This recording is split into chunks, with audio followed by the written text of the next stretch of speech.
Hey Warriors, welcome back. This is going to be week 2 of our Warrior of the Week, and I am so excited for today's guest.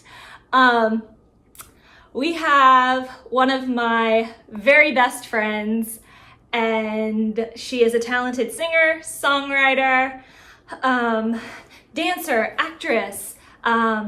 I don't know what she doesn't do, and she goes by Cheetah, but to me, she is Miss Tanya Sue. Welcome to the podcast or show or whatever the heck we're calling it. So excited. Comment below what you think we should call this, whether we should call it a podcast, a vlog, what is this? Let me know in the comments below. A sexy ladies. This is a Christian channel, so maybe not, but that's okay. Thank you. I'm so honored to be on your show. I'm so honored to have you here, friend. And she was one of the first people I met when coming to town. And she moved like 2 years ago. And I was so sad. Not by choice. Not by choice. But she did move like 2 years ago. And I was so sad. And I didn't think I would get to have her in person this soon. So I am so stoked. So, tell our lovely listeners, watchers, YouTubers, about yourself. Well, hello again, and my name is Tanya Sue. I like the Tanya Sue because of Grandma Sue. I'm named after my grandma, but I do go by Cheetah because I'm waiting to be the 5th Cheetah girl once they reunite again. Always got to be ready and on your game. Yes, I'm a singer, songwriter, actress, anything in the performance realm is I really love, I thrive more. Unfortunately, right now I've been battling mold toxicity, so I have not been able to do much. So I can't really work on my music things, but this is just a season, and I know God's got this, and you know, we're just baby stepping and taking one step at a time. Yeah. I remember when you first started battling the mold and wasn't sure what it was, and you were basically on death's door. Can you speak to how that played into your mental health for our listeners or watchers? Yeah, well, I mean, I'm not new to mental health. I guess in 2012 when I overdosed. Right.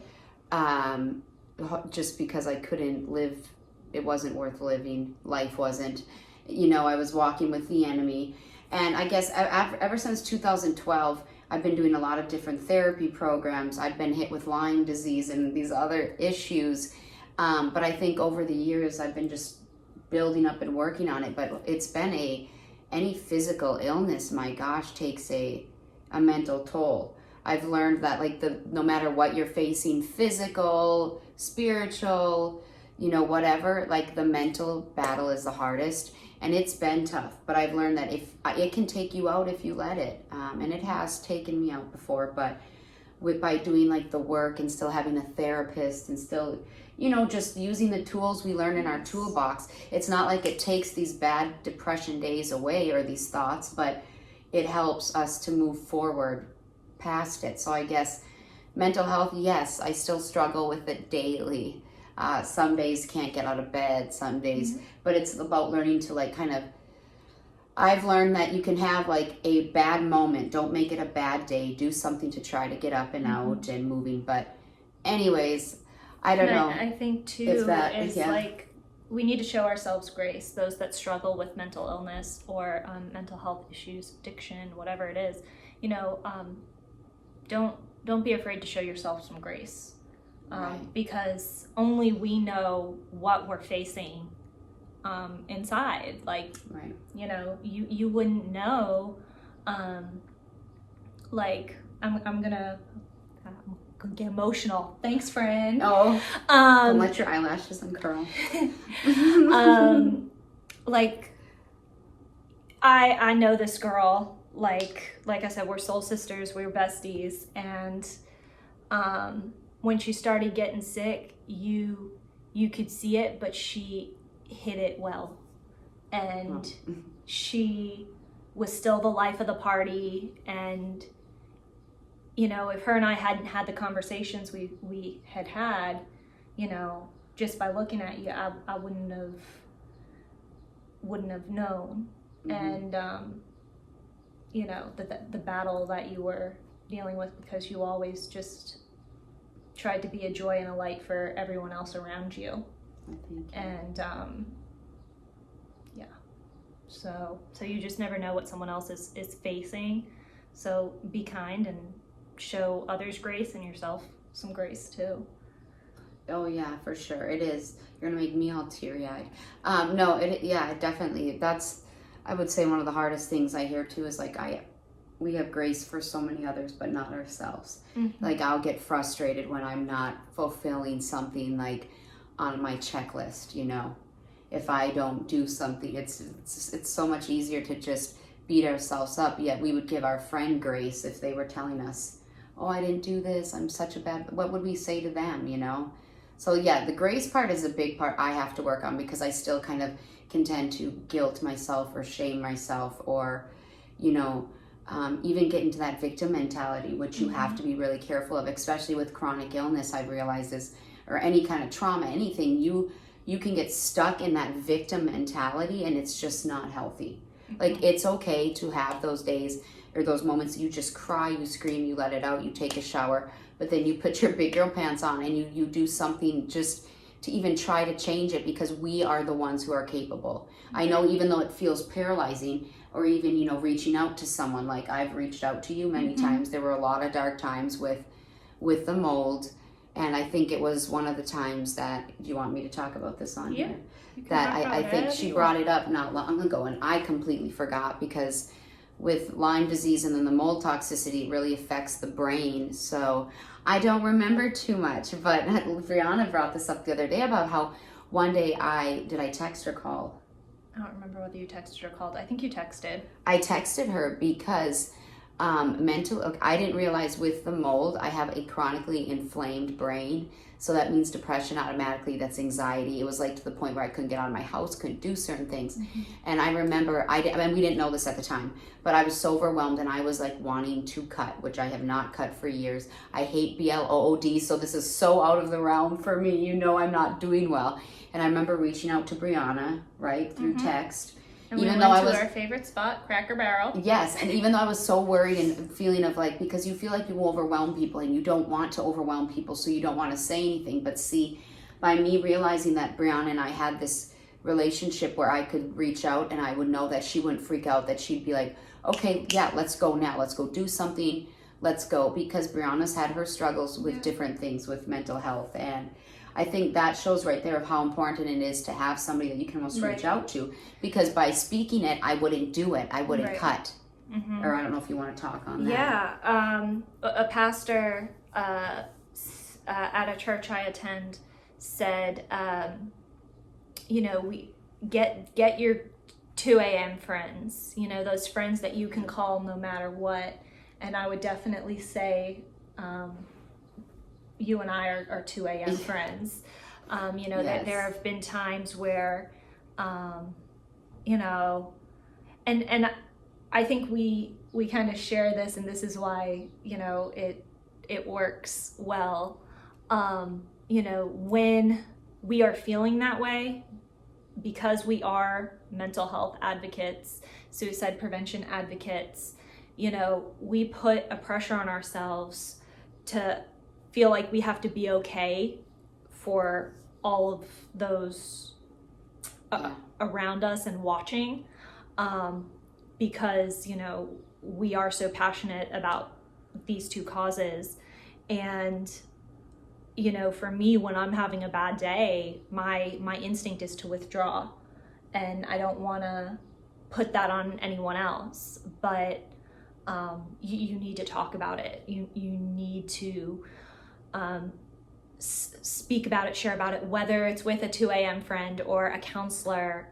Just to have kind of accountability, not like punishing you, but just so that, because I realized when I would tell people, just so you know, I wouldn't do it. Yeah, and you're not alone. But I know when I would tell you, it would almost take pressure off of like, okay, I'm not going to do it, because she knows now. She knows if I'm going to do it, I'll feel you know. So it's, but yeah, having somebody, just anybody to talk to, it really will change you. It can change the mood you're in, right? I mean, reaching out and like you said, I'm a very social person, but I tend to recluse as well. And this last year has been a prime example of it, because, we can put makeup on and we can look great, but nobody sees the silent daggers going on inside, or and whatever anyone's struggling with. But for me, it's been hard, because I've been able to kind of hide away and not answer calls and not do the texts, and yet I can give good advice, but yet I don't take my own. So that's another thing I'm working on. But I do believe you need people to talk to. Like, there have been times where people have said to me, I'm always here, and then I have talked to them and they told me it was too overwhelming. So I've always kind of had this fear of talking to others, because I don't ever want to overwhelm, not talking to others, but laying all my stuff on them, right? I played the part for years. I'd get those tears stopped before school. I would make sure I didn't look upset, or, but I don't know, it just comes down to, do you want to have a better life? And it's not about living without it, it's about learning how to live with it, but not allowing it to overrule and to steal your joy every single day. Right, and to manage it too. Like, one of my mentors, he's a big mental health advocate. He's also got a YouTube channel, and he's on General Hospital. His name's Maurice Bernard.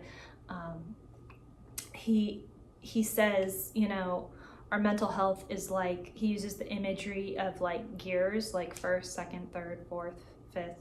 I'm not a car person, but this... It's good, because it's good though, Brianna. You're doing really well. This analogy just kind of spoke to me, because he suffers with bipolar and anxiety and depression, things like that. And he says it's like, when it gets to, you want to try to keep it in first and second gear, because, life is hard. It's not easy. This life is not easy. People that tell you it's all peaches and roses, they're lying to you. Life sucks sometimes. Peaches and roses. It just... peaches and creams, but yeah, that's fine. Peaches and creams. I don't know, but red, you're close enough. It's we're in red. I just, the roses was in my brain. Whatever. Peaches and cream, it's not all roses and sunshine. There you go. That's what I was thinking. That's what, it's something else. Okay, I combined the two things. It's all good though. And he says, but when you get to like third and fourth gear, that's when you want to start like seeking help, because if you get to fifth gear, you're screwed. He uses another word, but as I said, Christian channel, so we won't be using that word. You're screwed.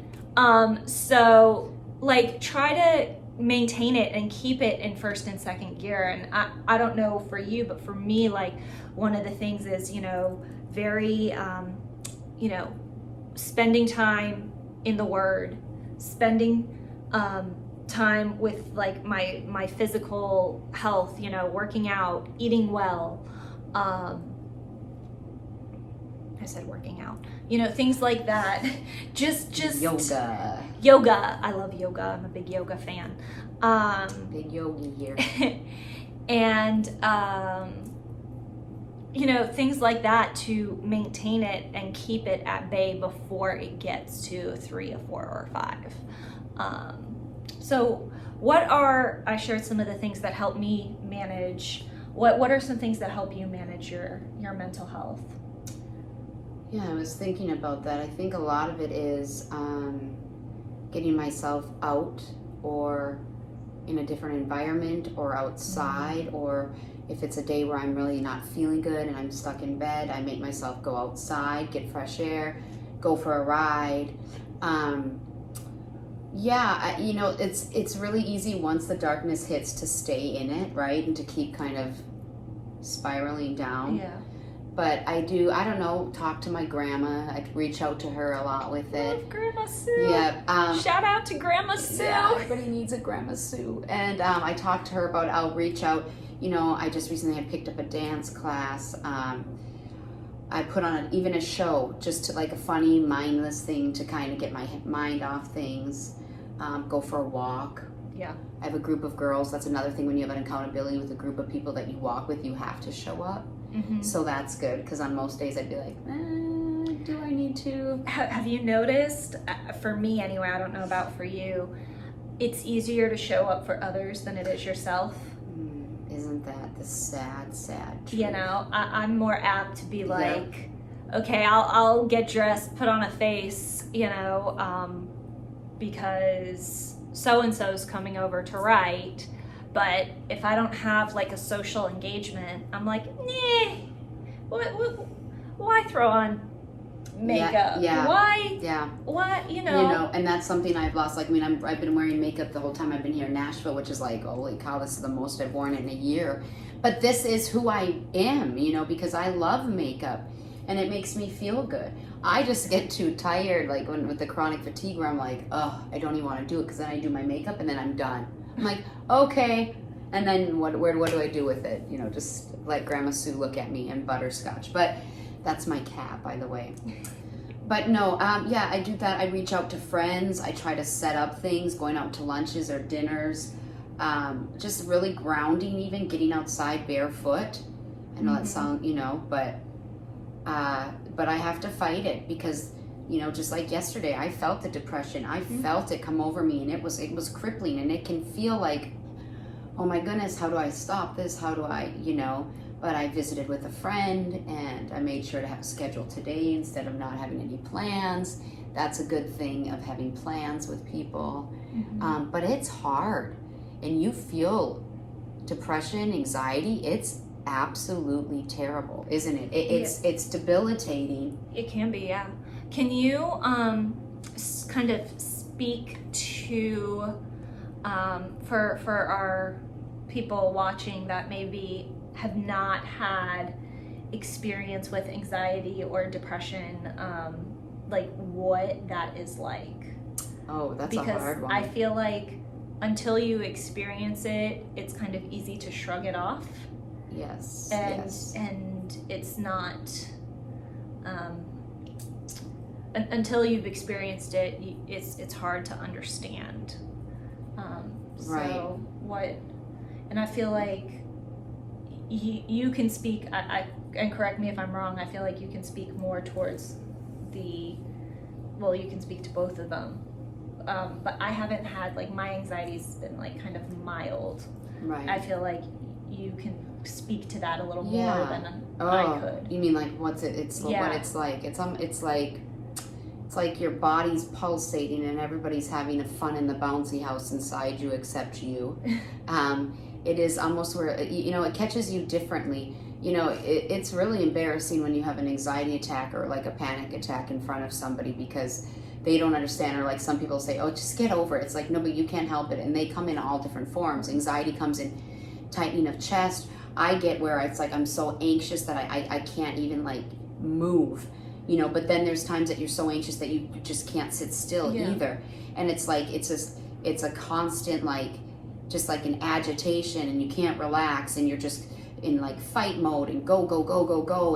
And it's, you know, opening the door, and what about if this, it's just silly. Your mind is just so like, it's hard. I don't know, between depression and anxiety, they're both horrendous. But the anxiety is when you just, it's like you can't calm down, or you can't function properly almost sometimes.